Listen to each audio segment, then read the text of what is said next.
आज का हमारा टॉपिक है figures with equal areas part 3 example. सबसे पहले हम इस टॉपिक की स्टेटमेंट को डिस्कस करते हैं। Construct a square equal in area to a given triangle. ये इस टॉपिक की डायग्राम्स हैं। गिवन में हमें एक ट्राइएंगल ए बी सी दी गई है। रिक्वायर्ड में हमें कहा गया है कि एक स्क्वायर को कंस्ट्रक्ट कीजिए जिसका area triangle A B C के बराबर होगा।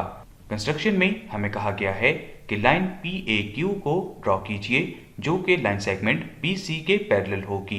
पॉइंट नंबर 2 के मुताबिक लाइन सेगमेंट बी सी के परपेंडिकुलर बाइसेक्टर्स को ड्रॉ कीजिए जो कि एक दूसरे को पॉइंट डी पर बाइसेक्ट करेंगे और line P A Q point P पर मीट करेगी।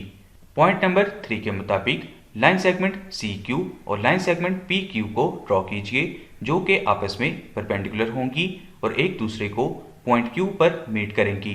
पॉइंट नंबर 4 के मुताबिक एक लाइन ई एफ जी लीजिए and cut off line segment E F is equal to line segment D P and line segment F G is equal to line segment D C. Point number 5 के मुताबिक line segment E G point O पर bisect करेगी।